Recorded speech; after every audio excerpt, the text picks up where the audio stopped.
नमस्कार, स्वागत है आपका। आप देख रहे हैं आज तक, आपके साथ हूं मैं नेहा बाथम। आज साल का आखिरी चंद्र ग्रहण है और किसी भी ग्रहण को लेकर लोगों के कई सारे भ्रम होते हैं, लेकिन हमने कई ज्योतिषाचार्यों और धर्माचार्यों से बात करके ये समझा कि आखिर चंद्र ग्रहण का सही समय क्या है, उससे कितनी देर पहले सूतक लगेगा और इस बार एक ही पक्ष में सूर्य ग्रहण और चंद्र ग्रहण पड़ने का क्या मायने हैं, साथ ही इस दुर्लभ संयोग का क्या संदेश है। देखिए इस रिपोर्ट के जरिए।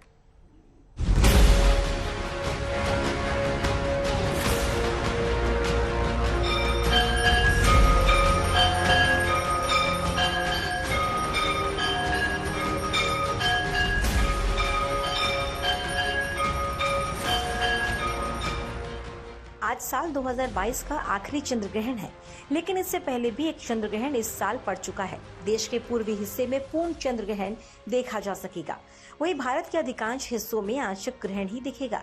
यानी आज शाम जैसे ही चंद्रमा का उदय होगा, वैसे ही भारत में ग्रहण दिखाई देना शुरू हो जाएगा। सबसे पहले अरुणाचल प्रदेश में पूर्ण चंद्र ग्रहण देखने को मिलेगा। कोलकाता, पटना, सिलीगुड़ी, रांची और गुवाहाटी में पूर्ण चंद्र ग्रहण दिखाई देगा। चंद्र ग्रहण की शुरुआत दोपहर 1:32 पर होगी। भारत में चांद निकलने के साथ ही ये दिखाई देगा। पूर्ण चंद्र ग्रहण शाम 7:26 पर समाप्त हो जाएगा। चंद्र ग्रहण के सूतक काल ग्रहण के शुरू होने से 9 घंटे पहले लगेगा। भारत के अलावा चंद्र ग्रहण अमेरिका, ऑस्ट्रेलिया, एशिया, हिंद महासागर और प्रशांत महासागर में दिखाई देगा। ज्योतिषाचार्य बताते हैं कि चंद्र ग्रहण का असर सेना और सरकार दोनों पर पड़ सकता है, क्योंकि इस बार एक ही पक्ष में सूर्य और चंद्र ग्रहण दोनों पड़े हैं, जिसके खास मायने हैं। मान्यता है कि ग्रहण का असर जनजीवन पर प्रत्यक्ष या अप्रत्यक्ष रूप से पड़ता है। गर्भवती महिलाओं को विशेष ख्याल रखने के लिए कहा जाता है, लेकिन बुजुर्गों, मरीजों और बच्चों को विशेष परिस्थितियों में कुछ खाने पीने की छूट जरूर रहती है। तो राशियों के अनुसार तो सावधानी है ही, उसके साथ ही जो गर्भवती महिलाएं हैं उनको भी विशेष सावधानी रखनी चाहिए। और बाल, वृद्ध, रोगी, ये 3 लोगों को ग्रहण के दरमियान थोड़ा छूट दी जाती है कि वह अगर उनको कोई आपत्ति है तो वह कुछ ग्रहण कर सकते हैं, नहीं तो वह न ग्रहण करेंगे तो अधिक अच्छा रहेगा। इस प्रकार से देखा जाए तो चंद्र ग्रहण का जो स्वरूप है वह सावधानी का है। इसमें जो लोग मंत्र जाप करते हैं उनके लिए अच्छा होता है। पूजा पाठ आदि प्रतिबंधित रहते हैं। धर्माचार्य और ज्योतिषाचार्य ने चंद्र ग्रहण में लोगों में विद्वेष बढ़ने और पड़ोसी देशों से तनाव बढ़ने की भविष्यवाणी की है। वहीं समुद्र तट के इलाकों में आपदा के संकेत भी दिए जा रहे हैं। कारोबार और शेयर बाजार में भी उतार चढ़ाव की संभावना है। कई लोगों में शुभ अशुभ प्रभावों को लेकर संशय की स्थिति बनी हुई है, लेकिन सभी धर्माचार्य ये जरूर सलाह दे रहे हैं कि ग्रहण के दौरान किसी को भयभीत होने की जरूरत नहीं है। आज तक ब्यूरो। तो चंद्र ग्रहण पर और जानकारी के साथ सभी खास मेहमान हमारे साथ जुड़ चुके हैं, उनका परिचय आपसे करा देते हैं। स्वामी डॉक्टर अवधेशपुरी जी महाराज जुड़ चुके हैं, जो कि स्वास्तिक पीठ अधीश्वर स्वास्तिक पीठ उज्जैन से हमारे साथ हैं। आचार्य शैलेश तिवारी जी हमारे साथ जुड़ गए हैं, जो कि धर्माचार्य हैं। डीपी शास्त्री जी हमारे साथ जुड़ गए हैं, जो कि ज्योतिषाचार्य हैं। और इन सभी से हम चर्चा को आगे बढ़ाएं। इस बीच आपको ये भी बता दें कि आज सूतक लग चुका है, मंदिरों के कपाट बंद हो चुके हैं। इस बीच सबसे पहले मैं रुक करना चाहूंगी डॉक्टर शैलेश तिवारी, डॉक्टर डीपी शास्त्री जी का। शास्त्री जी ये बताएं हमारे दर्शकों को कि जिस तरीके से चंद्र ग्रहण का संयोग बना है कार्तिक पूर्णिमा के दिन, ये कैसा संयोग है और इसके क्या मायने हैं? देखिए, कभी भी ग्रहण लगता है तो पूर्णिमा में ही लगता है, और ऐसे भी आज गुरु नानक जयंती भी है, देव दिवाली आप देख चुके हैं। ग्रहण में सावधानी रखनी चाहिए। चंद्रमा मन का कारक है, 70% से ज्यादा शरीर में भी इसका अंश होता है, जल का, जो शरीर चलाने के लिए काम करता है। भूमंडल प्रकृति में भी 70% से ज्यादा जल है। ये पश्चिमी कंट्री में प्रशांत महासागर, हिंद महासागर से जुड़ा हुआ है। इसमें सावधानी ये है कि आप अपने जीवन के लिए जो भी हैं, जहाँ भी हैं, जैसे भी हैं, देश हैं, विदेश हैं, प्रदेश हैं, इस समय भगवान को भक्ति करें, भजन करें, कीर्तन करें, मंत्र जप करें, इष्ट को साधना करें। वेदों में कहा गया चंद्रमा मनसो जाता चक्षुः सूर्यो अजायत। मन रूपी जो शक्ति है वो चंद्रमा के द्वारा संचालित होता है। बल्कि जब ग्रहण लगता है तो प्राचीन समय से हम इसको उठा करके ज्योतिष पुस्तक को देखें तो जो समुद्र के अंदर ज्वार आते हैं, तूफान आता है, ऐसा योग इस ग्रहण से बनेगा। पश्चिम कंट्री में कोई समुद्र का तूफान इत्यादि 15 दिन से 45 दिन के बीच में दिखेगा, लेकिन भारत के जो जगह है इसमें कहीं 1 घंटा है, कहीं 50 मिनट है, कहीं सवा घंटा है, कहीं 1.5 घंटा है। शाम को 5:24 से लेकर के 6:24 के बीच में जहां चंद्रोदय भारत में हो जाएगा, पूर्वोत्तर क्षेत्र में तो 4:54 में भी हो जाएगा, कहीं पे ईटानगर इत्यादि में 4:24 में भी हो सकता है। जहां सूर्यास्त होगा उसी में इसका जो उदय होगा ग्रसित काल से ही होगा, इसीलिए भारत में भी इसका प्रभाव है। एक चीज यहाँ जुड़ता है, भरणी नक्षत्र है, शुक्र का नक्षत्र है, शुक्र के राशि ज्यादा इसमें पीड़ित है, जिसमें मेष राशि मंगल की, वृष राशि शुक्र की, तुला राशि और वृश्चिक राशि, 4 राशियों में ग्रहण का प्रभाव सबसे ज्यादा है। लेकिन मिथुन राशि, मकर राशि, कुंभ राशि, जेमिनी, कैप्रिकॉन, एक्वेरियस इसको बेनिफिशियल है, इसको लाभ भी देने वाला है।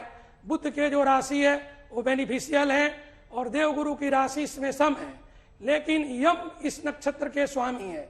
तो बीमारी इत्यादि से बचने के लिए इस समय आपको सावधानी रखना पड़ेगा। जब ग्रहण शाम को 5:19 से 24 से भारत में इसके पूर्ण 1 घंटा जो प्रभाव रहेगा, उस समय हम सब लोग भगवान को, इष्ट को साधना करें। पंच तत्व की इसमें प्रार्थना की जाती है, जिसमें गंगे च जमुनी चैव गोदावरी सरस्वती, हमारे भारत में जितनी नदियां हैं सब लोग स्नान करें, स्नान करते हैं। आप सुबह से देख रहे हैं, आज तक के माध्यम से दर्शकों को बताऊं कि आपके चैनल के जितने रिपोर्टर लोग जहां जहां लगे हैं, आपके घर बैठे गंगा स्नान करा रहे हैं। माँ गंगा को स्मरण करें, जमुना को स्मरण करें। नक्षत्र के शांति के लिए दान दिया जाता है। जब भी स्नान करके आप फ्री हो जाएं तो सफेद वस्तु के दान करें, मंगल के राशि वाले लाल वस्तु के दान करें, शुक्र के राशि वाले सफेद वस्तु के दान करें, बुध के राशि वाले हरी चीज को दान करें और गुरु के राशि वाले पीला चीज के दान करें। ग्रहण का दान शूद्र को दिया जाता है, क्योंकि राहु को दान देने का विधान है, स्नान का विधान सर्वोपरि लिया गया है। ग्रहण में जो हम सबको बचना है और दुनिया को बचाना है, ये ग्रहण आपके राष्ट्र और विश्व के लिए ठीक नहीं है, क्योंकि 15 दिन में 2 ग्रहण घट चुका है। पहले आप सूर्य ग्रहण देखे, अब चंद्र ग्रहण देख रहे हैं। महाभारत काल में भी ऐसा योग बना था, इसीलिए कुछ अशांति का दौर बना रहा। तो 15 दिन से 45 दिन सब लोग अपना व्यापार को संभाल के चलें, फाइनेंस को संभाल के चलें, सिस्टम से रहें। पंच तत्व के पूजन में महादेव को पूजन करें। नमः शिवाय महामंत्र है, ओम नमो भगवते वासुदेवाय महामंत्र है, या चंद्रमा का एक मंत्र है, ओम श्रांग श्रींग श्रोंग सह चंद्रमसे नमः। ये मंत्र का जप आपके लिए हितकारी रहेगा। ठीक है, स्वामी अवधेशपुरी जी भी हमारे साथ जुड़ गए हैं। स्वामी जी, आपसे सूर्य ग्रहण के दौरान भी बातचीत हो रही थी, तब भी आपने इसके प्रभावों के बारे में बताया था, लेकिन 15 दिन के अंतराल में सूर्य ग्रहण और चंद्र ग्रहण का पड़ना, इसके क्या मायने हैं और हमारे जीवन पर क्या प्रभाव है? जी, ये बहुत अच्छी बात आपने कही। हम सब मानते हैं कि बहुत ही अति प्राचीन खगोलीय घटना है, जो कि पहले भी रहस्यमय थी और आज भी रहस्यमय है। जब विज्ञान का इतना विकास हो गया, उसके पश्चात भी घटना पूरी तरह से रहस्यमय है। तो मैं सबसे पहले आपको ये बता दूं कि सूर्य ग्रहण जो था, अक्सर करके ये पहली बार अभी ऐसा देखने में आ रहा है, इतने जल्दी ये 2 ग्रहण का आना, सूर्य ग्रहण और चंद्र ग्रहण। तो इस समय हम देख रहे हैं कि सूर्य के साथ अक्सर करके राहु रहते हैं और चंद्रमा के साथ केतु रहते हैं, लेकिन इस बार उल्टा हुआ है, सूर्य के साथ केतु थे, चंद्रमा के साथ राहु हैं आज। और मंगल तो अपनी वक्री स्थिति में है ही। मेष राशि पर विशेष प्रभाव है। तो सबसे पहले आपके दर्शकों को उनके कल्याण के लिए शुभकामनाएं दे दूं, नेहा जी। और फिर मैं आपको ये बता दूं कि इस धरती पर नेगेटिविटी को पॉजिटिविटी में कन्वर्ट करने का हमारे पास एक माध्यम है और उसका नाम है स्वास्थ्य। क्योंकि जितने भी साइंटिफिक रिसर्च अभी तक हुए हैं, कहीं ना कहीं उनमें ये तो आया है कि इस समय कोई न कोई नेगेटिविटी जरूर रहती है इस वायुमंडल में। करीब 1968 में लार्क-एयर नाम के एक साइंटिस्ट हैं, उन्होंने शोध किया कि हीलियम गैस उस समय इस वायुमंडल में मिली, जब सूर्य ग्रहण के समय वह अपना ये शोध कर रहे थे। ठीक है, इसके बाद में भी आपने ये भी देखा, करीब 2015 में एक शोध आया था और बायो नैनो साइंस का वह रिसर्च है, उसमें स्पष्ट किया है उन्होंने कि जो दूब घास होती है और जो तुलसी होती है, तुलसी को तो हम पहले से ही जानते हैं, इनमें रोग प्रतिशोधक क्षमता होती है, यानी एक इसमें रोगाणु नाशक क्षमता होती है, जीवाणु नाशक क्षमता होती है। तो मैं थोड़ा सा आपको जरूर बता दूं कि हमारा धर्म और हमारी संस्कृति एक लंबे समय से इस विचारधारा को मानते चले आ रहे हैं। हमारे साइंटिस्ट तो आज खोज कर रहे हैं, लेकिन हम आपको बता दें कि जब महाभारत हुआ था आज से करीब 5000 वर्ष पहले, 5150 साल से भी अधिक समय उस बात को हो गया, और उस समय भी महाभारत के होने से पहले ही ये सिद्ध हो गया था, हमारे ऋषि मुनियों ने बता दिया था कि महाभारत का जो युद्ध होगा वह पूर्ण सूर्य ग्रहण में होगा। तो कहने का मतलब आज तो हमारे पास ये टेक्नोलॉजी है, लेकिन पहले आखिर हमारे ऋषि मुनियों के पास ऐसा क्या ज्ञान था कि हमारे यहाँ मत्स्य पुराण में इतना विस्तार से इस घटना के बारे में वर्णन है, हमारे यहाँ देवी पुराण में इतना विस्तार से इस घटना का वर्णन है। इससे पहले अगर हम जाते हैं तो वैदिक युग में अत्रि ऋषि को इस घटना के बारे में पूरी जानकारी थी। तो मैं आपको बताना चाहूंगा कि ये बहुत ही रहस्यमय घटना है, जो प्राचीन काल से हमारे ऋषि मुनियों को इसके बारे में जानकारी रही है, और वर्तमान समय में विज्ञान ने भी उस पर अलग अलग शोध किए हैं। उसमें भी ये आया है कि इस समय कोई न कोई नेगेटिविटी जरूर रहती है। ये जो हमारी जो कुछ किरणें होती हैं, जो पैराबैगनी किरण उनको कहते हैं, विकिरण कहते हैं, तो जो पैराबैगनी विकिरण है वो रोगाणु नाशक होता है, लेकिन जैसे सूर्य ग्रहण में जब छाया ही नहीं पड़ती, मतलब छाया पड़ती धूप नहीं आती, तो उस समय वो जो उसकी ऊर्जा है वो हमारे पास तक नहीं आ पाती, और कहीं ना कहीं ओजोन परत पर उसका प्रभाव पड़ता है, और उसका प्रभाव हमारे ऊपर पड़ता है। ठीक है, मैं आपको थोड़ा एक दो बता दूं जो हमारे दर्शकों के लिए बहुत ठीक है। मैं उस पर लौटूंगी। आचार्य शैलेश तिवारी जी का भी यहाँ पर विचार जान लेते हैं। शैलेश तिवारी जी, राशिवार तरीके से बताइए, क्योंकि हर व्यक्ति को अपनी राशि के हिसाब से जानना होता है कि आज के ग्रहण का उस पर क्या असर पड़ने वाला है, किन राशियों के लिए अच्छा है और किन के लिए नकारात्मक है। धन्यवाद नेहा जी। 12 राशियों में मेष राशि पर यह ग्रहण लग रहा है और भरणी नक्षत्र में यह ग्रहण लग रहा है। मेष राशि का स्वामी मंगल है और मंगल का दूसरा राशि वृश्चिक राशि है। भरणी नक्षत्र जिसके स्वामी शुक्र हैं, और शुक्र की 2 राशियां हैं, तुला राशि और वृष राशि। तो यह जो 4 राशि है, मेष, वृष, तुला और वृश्चिक, इन 4 राशियों के लोगों के लिए यह ग्रहण ठीक नहीं है। इसलिए इस ग्रहण का नकारात्मक असर न हो, इसके लिए लोगों को महामंत्र का जप करना जरूरी है। मिथुन, कन्या विशेष रूप से इन्हें विशेष लाभ की प्राप्ति दिखाता है, और धनु और मीन जिसका स्वामी बृहस्पति हैं, इन्हें भी विशेष रूप से धन लाभ का योग दिखाता है। हम बात करते हैं सिंह राशि का, तो सिंह राशि वाले जातकों के लिए जो है वह सम है, लेकिन हम मकर और कुंभ की बात करते हैं तो उनके लिए भी यह जो ग्रहण काल है यह विशेष रूप से साधना काल होना चाहिए, साधना से विशेष लाभ की प्राप्ति होगी। अगर हम मेष राशि की बात करें तो मेष राशि पर यह ग्रहण लग रहा है जो अच्छा नहीं है। तो मेष राशि वाले जातकों को इस ग्रहण काल में ज्यादा से ज्यादा हनुमान चालीसा का पाठ करें।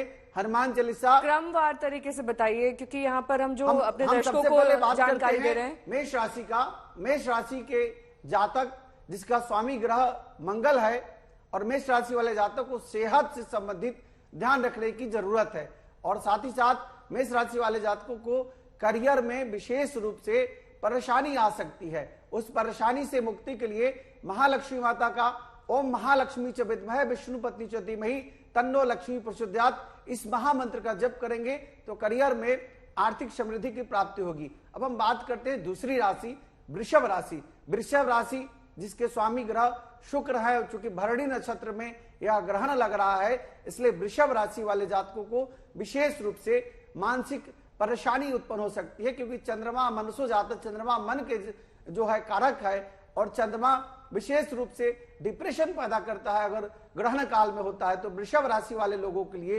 विशेष रूप से ध्यान करना है, डिप्रेशन में नहीं जाना है। डिप्रेशन से बचने के लिए भगवान शिव का पंचाक्षरी महामंत्र का जप करना ज्यादा लाभकारी है। मिथुन राशि की बात करते हैं।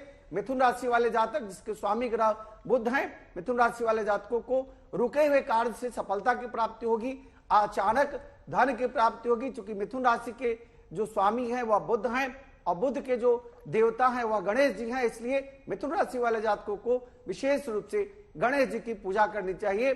शत्रु पर विजय की प्राप्ति होगी, शत्रु परास्त होंगे। और इस ग्रहण काल में विशेष रूप से मिथुन राशि वाले जातक भगवान शिव का ओम त्र्यंबकम यजामहे सुगंधिम पुष्टिवर्धनम उर्वारुकमिव बन्धनान् मृत्युर्मोक्षमामृतात् विशेष रूप से महामृत्युंजय मंत्र का जप करें तो विशेष लाभ की प्राप्ति होगी। हम चौथी राशि की बात करते हैं। चौथी राशि कर्क राशि है। कर्क राशि जिसके स्वामी ग्रह चंद्रमा है और चंद्रमा पर ही ग्रहण है, लेकिन चूंकि चंद्रमा की स्थिति देखा जाए तो चंद्रमा सेकेंड हाउस में है और चंद्रमा किसके साथ है? चंद्रमा केतु के साथ हैं। इसलिए कर्क राशि वाले जातकों को ज्यादा परेशान नहीं होना है, लेकिन इस ग्रहण काल में विशेष रूप से ध्यान साधना करना है और ग्रहण के मोक्ष काल जो 7:16 शाम को है, मोक्ष काल के बाद विशेष रूप से चावल का दान करना है। चावल जो है महाप्रसाद चढ़ता है, विशेष रूप से चावल जो है भगवान विष्णु को बहुत ज्यादा प्रिय है, इसलिए पूरी जगन्नाथपुरी में विशेष भगवान जगन्नाथ जी को चावल का ही महाप्रसाद चढ़ता है। इसलिए चावल कर्क राशि वाले जातक अगर दान करते हैं गरीबों को तो विशेष लाभ की प्राप्ति होगी, संबंधों में सुधार आएगा, पति पत्नी के संबंधों में कर्क राशि वाले जातकों को मधुरता आएगी। हम बात करते हैं पांचवी राशि का। पांचवी राशि जो है वह सिंह राशि है, जिसके जो स्वामी है वह सूर्य हैं और सूर्य की स्थिति बहुत अच्छी है, लेकिन पिछले 15 दिन पहले जब सूर्य पर भी ग्रहण लगा था, इसलिए सूर्य के जो जातक है सिंह राशि वाले जातक, उनको गायत्री मंत्र का जप विशेष लाभ की प्राप्ति कराएगा। कोर्ट से संबंधित केस मुकदमा से संबंधित परेशानी उत्पन्न हो सकती है, इसलिए ऐसे लोगों को मां बगलामुखी का विशेष महामंत्र ओम ह्लीं बगलामुखी सर्वदुष्टानां वाचम मुखम पदम स्तंभे जीवाम के बुद्धि विनाशाय ह्लीं ओम फट स्वाहा। सिंह राशि वाले जातक अगर मां बगलामुखी मंत्र का जप करते हैं तो कानूनी रूप से ठीक है। सिंह राशि तक की बात हो गई है, बाकी जो राशियां बची हैं आगे अपने दर्शकों को बताएंगे, लेकिन इस बीच हम ये बता दें आपको कि आज चंद्र ग्रहण लगने वाला है। ईटानगर में इसकी शुरुआत हो चुकी है। हमने आपको विस्तार पूर्वक ये भी बताया था कि क्या करें क्या ना करें, किस तरह के भ्रम से बचें, ये डीपी शास्त्री जी से जान लेते हैं। बहुत सारे इसको लेकर भ्रम है शास्त्री जी कि चंद्र ग्रहण सिर्फ खराब चीजें लेकर आता है, हमारे और आपके जीवन में सिर्फ बुरा ही बुरा होगा। क्या ये सच है या फिर नहीं? नहीं, ये सत्य नहीं है। सावधानी रखिए। चंद्रमा का संबंध बड़ा मधुर संबंध है। माँ लक्ष्मी का भाई है, समुद्र से उत्पत्ति है, भगवान विष्णु के साला है चंद्रमा, हम सबके मामा भी हैं। और एक संबंध में सबसे बड़ी चीज है भगवान शिव के साड़ू है, माँ पार्वती के 27 जो बहन है, अश्विनी से रेवती, उनके सबके पतिदेव है। चंद्रमा पीड़ित है। हर आदमी के जीवन में अमावस्या और पूर्णिमा आता है, चंद्रमा के जीवन में भी अमावस्या है। ग्रहण काल एक अमावस्या का स्वरूप ही होता है कष्ट देने के लिए, बल्कि घबराने की जरूरत नहीं है। अभी निकल जाएगा। चंद्रमा सबसे तेज चलने वाला ग्रह है, इससे तेज तो कोई ग्रह चलने वाला नहीं है, पृथ्वी के सबसे नजदीक है, तो इसके जो प्रभाव है पृथ्वी से जुड़ा हुआ है। अब रही बात चंद्रमा से क्या क्या सावधानी रखना है। चंद्रमा माँ का कारक है, मदर इन लॉ का भी कारक है, सास का भी कारक है। माँ की सेवा करें, सास की सेवा करें, संबंध में मधुरता रखें। चंद्र सुक्त मंत्र है रुद्र के पाठ में, आसु शिशानो वृषभोनो घना घना। चंद्र के सुक्त को मंत्र सुने। आजकल तो बहुत सुविधा आपके पास, मीडिया है, मोबाइल है, और साथ में गीता के 12 अध्याय के पाठ करें। ग्रहण का अद्भुत संयोग है, आपको दिखाते हैं कि क्यों चंद्र ग्रहण लगता है, क्यों इस बार ये साल का आखिरी चंद्र ग्रहण है जो कि सूर्य ग्रहण से 15 दिन के अंतराल में पड़ रहा है। साथ ही आपको धर्म और विज्ञान के लिहाज से भी दिखा देते हैं कि आखिरकार चंद्र ग्रहण की क्या महत्वता है। धर्म के लिहाज से राहु केतु ग्रहों से लगता है ग्रहण, विज्ञान के लिहाज से ग्रहण का लगना एक खगोलीय घटना है। धर्म के लिहाज से देवताओं को अमृतपान कराना था, विज्ञान के लिहाज से सूर्य चांद के बीच से पृथ्वी गुजरती है, इसलिए चंद्र ग्रहण होता है। विज्ञान के लिहाज से चांद पर पूर्ण और आंशिक ग्रहण लगता है, जबकि धर्म के लिहाज से सूर्य चंद्रमा ने ये देख लिया है। और विज्ञान के लिहाज से पृथ्वी सूर्य के बीच आ जाती है, और साथ ही विज्ञान के लिहाज से पूर्ण, आंशिक और वलयाकार सूर्य ग्रहण लगता है। 5 साल का आखिरी चंद्र ग्रहण और किसी भी ग्रहण को लेकर लोगों के मन में जो भ्रम है उसे हम दूर करने के लिए तमाम खास मेहमानों के साथ जुड़े हुए हैं। ये मेहमान आपको लगातार बता रहे हैं चंद्र ग्रहण के बारे में तमाम जानकारियां। अगर आप किसी भी बात को लेकर परेशान है कि चंद्र ग्रहण आपके जीवन में सिर्फ नकारात्मकता लेकर आता है, तो आज आपको चंद्र ग्रहण के बारे में संपूर्ण जानकारी हम दे देंगे। हमने कई ज्योतिषाचार्यों और धर्माचार्यों से बात करके ये समझा कि आखिर चंद्र ग्रहण का सही समय क्या है। तो हमारे साथ स्टूडियो में 2 खास मेहमान हैं, डीपी शास्त्री जी और आचार्य शैलेश तिवारी जी मौजूद हैं। साथ ही हमारे साथ स्वामी अवधेशपुरी जी भी जुड़े हुए हैं। लेकिन सबसे पहले हम रुक करेंगे आचार्य शैलेश तिवारी जी का, क्योंकि वो हमें बताना चाह रहे हैं कि चंद्र ग्रहण में शंख का क्या महत्व है। शैलेश जी। नेहा जी धन्यवाद। शंख जो हैं समुद्र के पुत्र, महालक्ष्मी के भाई, चंद्रमा के भाई, भगवान विष्णु के साला। और शंख की विशेष महत्ता इसलिए है कि समुद्र से निकले हुए हैं और भगवान विष्णु अपने साथ हमेशा रखते हैं। शशंकर चक्रम सकरिष्ट कुंडलम सपित वस्तु सरसिरुचनम सहार वस्तु अस्त्र को सर्वस्यम नमामि विष्णु शीर्षा चतुर्भुजम। इसलिए शास्त्रों में शंख की बहुत ज्यादा महिमा बताई गई है। शंखनाद करने से व्यक्ति की इम्यूनिटी सिस्टम मजबूत होती है। और अभी इस कोरोना काल में पूरी दुनिया 3 वर्षों तक जो परेशानी झेली है, जो शंखनाद किया उनकी इम्यूनिटी सिस्टम बढ़ी है, लंग्स बहुत क्लियर होता है, इसलिए शंखनाद करनी चाहिए। 2 तरह के शंख हैं, दक्षिणावर्ती शंख और वामवर्ती शंख। वामवर्ती शंख को बजाया जाता है और दक्षिणावर्ती शंख से देवी देवताओं का अभिषेक किया जाता है। मां दुर्गा भी अपने अष्टभुजी रूप में शंख को रखती हैं, भगवान विष्णु अपने हाथ में शंख को रखते हैं। और शंख का जल का पान करने से अगर कोई बच्चा ढंग से नहीं बोल पा रहा है, तुतला रहा है, तो वह अच्छा बोलता है। और इस ग्रहण काल में अपने घर में अगर आप शंख में जल रख करके और ग्रहण के बाद उस जल से स्नान करते हैं तो निश्चित तौर पर एक अच्छी निवृत्ति मानी जाती है। शंख हर किसी को बजाना चाहिए और शंख की विशेष महिमा जो है, पास यहाँ पर अलग अलग प्रकार के शंख हैं, उनके बारे में भी बता दीजिए। देखिए दक्षिणावर्ती शंख है, यह दुर्लभ शंख है दक्षिणावर्ती, यह बजाने के लिए भी है प्रयुक्त। इसको मैं बजाकर आपको विशेष रूप से शंख की महिमा बता रहा हूं।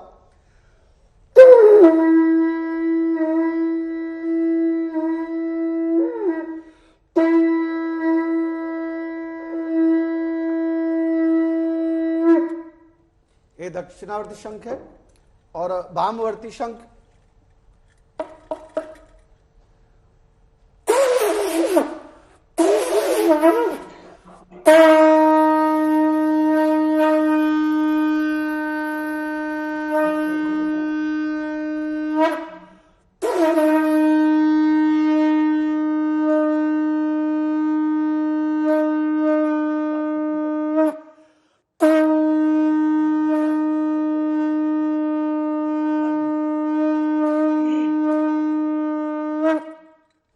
शंख का आवाज जाता है, ऐसी मान्यता है, साइंस भी बताता है कि शंख की आवाज से बैक्टीरिया और वायरस का नाश होता है।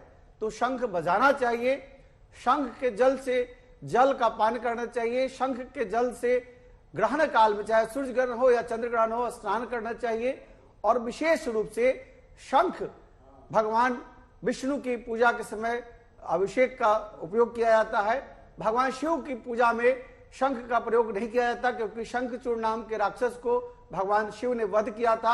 हाँ, भगवान शिव के मंदिरों में शंखनाद, घंटा और घड़ियाल विशेष रूप से बजाया जाता है।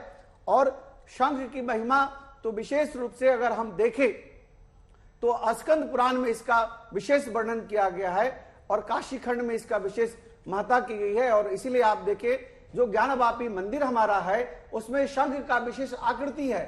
यह ही दर्शाता है कि ज्ञानवापी हमारा मंदिर था, है और रहेगा। और इसी के कारण वह प्रमाण देता है कि ज्ञानवापी मंदिर था, क्योंकि वहां शंख है। और शंख सनातन धर्म में शंख की विशेष महत्ता है। सिर्फ हिंदुत्व में शंख की पूजा की जाती है। शंख की पूजा करने से धन की भी प्राप्ति होती है। दक्षिणावर्ती शंख अगर आप अपने घर में चावल उसमें भर करके और चावल के ऊपर रखें तो महालक्ष्मी का वास होता है, क्योंकि महालक्ष्मी के भाई शंख हैं। इसलिए आज शंख की विशेष महत्ता करते हुए एक और शंखनाद करता हूं। पूरी दुनिया में शांति हो।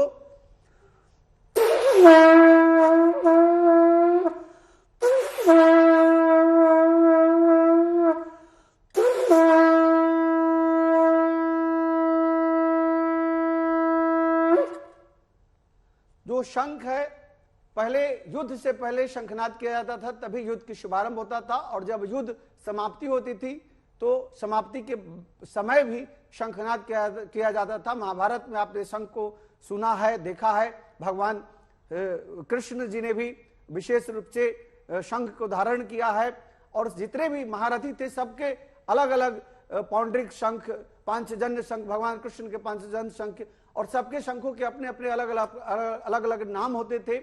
और सभी राजा महाराज, जितने भी राजा महाराजा थे और जो भी साधु संत हैं, सब लोग शंख को धारण करते हैं, इसलिए शंख की विशेष हमारे शास्त्रों में महिमा बताई गई है। ठीक है, शंख की महत्वता क्या है और इसको चंद्र ग्रहण से कैसे जोड़कर देखें, ये हमने जाना और समझा। डीपी शास्त्री जी भी हमारे साथ मौजूद हैं, जो बताना चाह रहे थे कि राशिवार, क्योंकि कुछ राशियां तो हमने चर्चा कर ली है, कुछ बाकी बची है, उनके बारे में बताइए। सिंह राशि के जातक के लिए ग्रहण का प्रभाव शुभ नहीं है। स्वास्थ्य पे ध्यान रखें, नौकरी को बचा कर रखें, कहीं अपना पैसा ज्यादा इन्वेस्ट ना करें। भगवान हनुमान जी की उपासना करें। राम रसायन तुमरे पासा, सदा रहो रघुपति के दासा, उनको रक्षा करेंगे। और कन्या राशि वालों के लिए ये दुर्घटना से कहीं ना कहीं बचना है, फाइनेंस से, शरीर से, परिवार से, हर चीज से आपको सावधानी रखना पड़ेगा। और साथ में दुर्गा की उपासना कीजिए। दुर्गा सप्त श्लोकी मंत्र है, ओम जयंती मंगला काली भद्रकाली कपालिनी दुर्गा क्षमा शिवा धात्री स्वाहा सुधा नमस्तुते। माँ दुर्गा आपके जीवन को रक्षा करेंगी। तुला राशि के लिए दाम्पत्य जीवन की बड़ी समस्याएं बनी रहेंगी, उसमें मधुरता रखें, खास ख्याल रखें। पति हो या पत्नी हो, आपके बॉस हो या जूनियर हो, सीनियर हो, उससे आपको 45 दिन तक संबंध मधुर रखना है, कभी कड़वाहट नहीं लाना है। उसके लिए भगवान शिव के मंदिर में आप जल के प्रयोग करें, अन्यथा शिव की उपासना करें, ओम नमः शिवाय मंत्र के जप करें। वृश्चिक राशि के जातक के लिए भगवान विष्णु को सेवा करना है, नमो भगवते वासुदेवाय के जप करें। और ये राशि जो है स्वास्थ्य से लेकर के कैरियर से लेकर हर जगह पीड़ित है। थोड़ा सा आपको अपने खास करके अपने बच्चों को ज्यादा ध्यान रखना है और हेल्थ को ज्यादा ध्यान रखना है।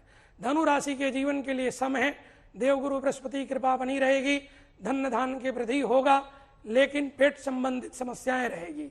इसमें विष्णु सहस्त्र नाम का पाठ, राम रक्षा स्तोत्र का पाठ आपके जीवन के लिए मंगलकारी रहेगा, हितकारी। मकर राशि वालों के लिए शुभ है, श्रेष्ठ है, आपका कोई नुकसान नहीं होगा, आपके परिवर्तन होंगे, नौकरी में लाभ मिलेगा, व्यापार में वृद्धि होगी, विदेश कंट्री में व्यापार है तो कुछ अच्छे अवसर प्राप्त होंगे, संतान, परिवार, कुटुंब का सुख रहेगा। काला चीज के दान करें और साथ में बजरंग बाण के पाठ करें, वो हितकारी है।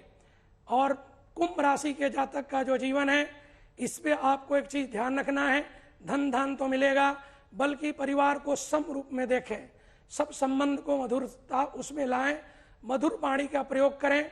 आपका व्यापार उन्नति मार्ग पे है, नौकरी में कोई अच्छा योग मिलने का योग बनेगा।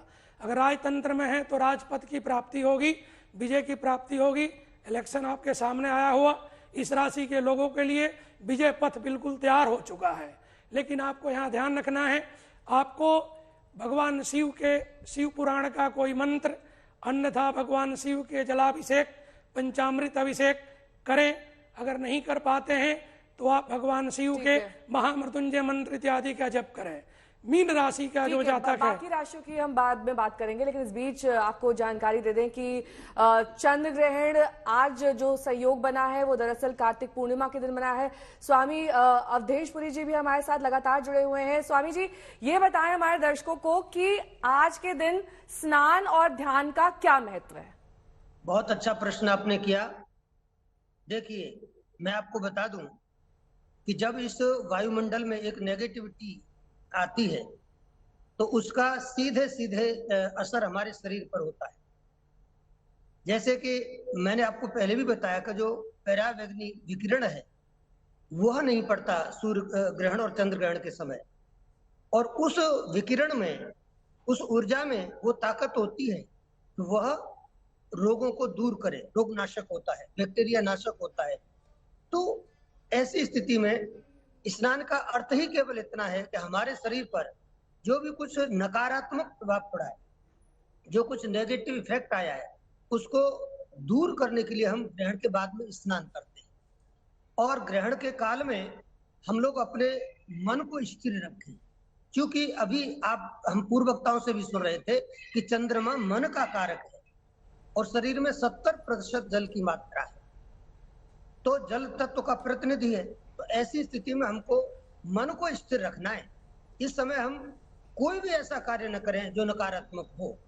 हम इस समय क्रोध बिल्कुल भी न करें। हम इस समय खाए नहीं ग्रहण के समय कुछ भी, हम उस समय सोए नहीं, हम किसी भी प्रकार से उस समय कोई ऐसा कार्य न करें जो नकारात्मक है, और हम अपने मन को स्थिर रखने का प्रयास करें। मैं एक छोटी सी चीज आपको बता दूं जो बहुत बड़े मायने रखती है कि इस धरती पर नेगेटिविटी को पॉजिटिविटी में कन्वर्ट करने के लिए या तो ये समस्त प्रकार की जो अशुभताएं हैं इनको शुभताओं में बदलने के लिए भारतीय सनातन धर्म में एक बहुत ही मांगलिक शुभ प्रतीक हमारे पास है, उसका नाम है स्वास्तिक। इसलिए स्वास्तिक के 2 प्रयोग में बताऊंगा जो कि सभी राशि वाले कर सकते हैं, क्योंकि अलग अलग राशियों पर चर्चा हो चुकी है, इसलिए मैं रिपीट नहीं करूंगा। लेकिन मैं आपको बता दूं, चंद्र ग्रहण है और चंद्र की पुष्टि के लिए हम सभी को चाहिए कि हम हो सके तो अपनी उंगली से 9 अंगुल का स्वास्तिक बनाए। तांबे की प्लेट में बनाए तो बहुत अच्छा, नहीं तो वो कहीं भी अपने एक पाटले पर बना सकते हैं, सफेद कपड़ा बिछा करके। उस स्वास्तिक के ऊपर वो कपूर का दीपक जलाए, तो कपूर का दीपक जलने से कपूर में नेगेटिविटी को खत्म करने की ताकत है। उनके घर की जो नेगेटिविटी है वो समाप्त होगी और ग्रहण का प्रभाव उन पर कम पड़ेगा। दूसरे एक प्रयोग में सभी ग्रहों के लिए बता दूं जो कॉमन में है, और वो यह है कि हम 5 अनाज लें, पंचधान्य, और इसमें सबसे पहले ठीक है, आपकी आवाज हम तक नहीं पहुंच रही है। डीपी शास्त्री जी भी हमारे साथ लगातार जुड़ रहे हैं। शास्त्री जी, ये एक ऐसा संयोग है कि आप कई सारे त्योहार मना रहे हैं, त्योहारों के बीच में चंद्र ग्रहण, सूर्य ग्रहण, ये 2 ग्रहण पड़ रहे हैं, तो ऐसे में लोगों को कई बार शुभ अशुभ का बहुत ज्यादा भ्रम हो जाता है। कौन से वो शुभ कार्य करें, कौन से वो शुभ कार्य ना करें इस दौरान? देखिए, प्रकृति की सब घटना है, ये पहले से निर्धारित होता है। आज हम नहीं निर्धारित कर रहे हैं। ज्योतिष में तो हजारों हजारों वर्ष पहले जो लिखा गया वो सब चीज घट रहा है। इसमें ना करने वाली जो चीजें हैं, ज्ञानेंद्रियां कर्मेंद्रियों को शांत रखें, असत्य ना बोलें, सत्य को धारण करें, धर्म को धारण करें, बड़े बुजुर्गों की सेवा करें। अगर भगवान आपको उस लायक बनाए हैं तो मेडिसिन, दवा इत्यादि जरूरतमंद को दान करें, और भगवान के किसी न किसी रूप में दिवाले शिवालय नौकरी में हैं, कहीं भी हैं, तो मन से चिंतन करें। मानसिक पूजा ग्रहण काल में करना चाहिए, क्योंकि सूतक में भगवान का द्वार जो है बंद होता है, कपाट बंद होता है, बल्कि मन का कपाट आप खोल के रखें और अपने इष्ट के साधना करें। ये भगवान कृष्ण का, राम का, रमनते योगी जना हृदय इति राम, राम हर रोम रोम में समाये हैं, वो हम सबको रक्षा करते हैं। हिंद महासागर में भी ग्रहण का प्रभाव है और प्रशांत महासागर में भी है। बल्कि हिंद महासागर में जो जम्बू द्वीप है, ये तीर्थों की नगरी, और इस स्थान पे भगवान की भक्ति का बहुत सारा हम लोग उपाय करते हैं और हमको डीएनए में सब मिला हुआ है। तो आप कुछ करें जरूर, शांत होकर के मन को अपने कोई विकार मन में नहीं आने दें।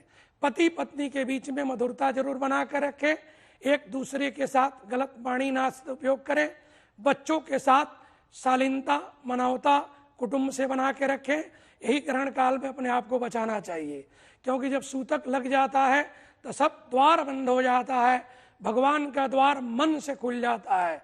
जो मन आपका है वो आपका बहुत बड़ा मित्र है, उसी के साथ हमारा जीवन चलता है।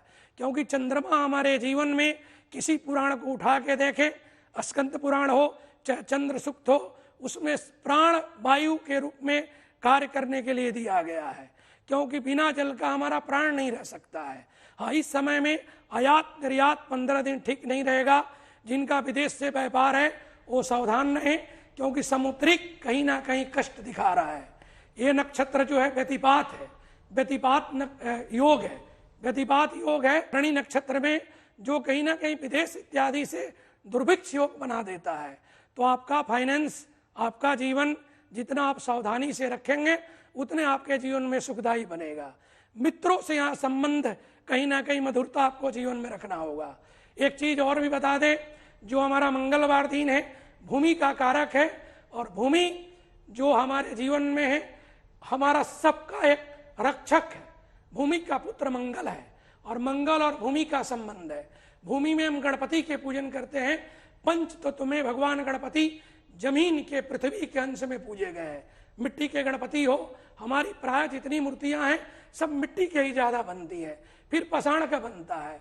तो पंच तत्व का इसमें पूजन करें, जिसमें आकाश तत्व है, वायु तत्व है, जल तत्व है, पृथ्वी तत्व है। सब तत्व के पूजन करने के लिए हम महादेव को स्मरण करते हैं, क्योंकि ओम नमः शिवाय एक ऐसा मंत्र है जो हम सब लोग जानते हैं और हम कर सकते हैं। साथ में कोई व्यक्ति मानसिक रोग से अगर पीड़ित है तो आज वो काला उड़द 4 मुंह के दीपक बना करके और सरसों के तेल डाल के ग्रहण के बाद कहीं पीपल के पेड़ के तल्ले जलाएं।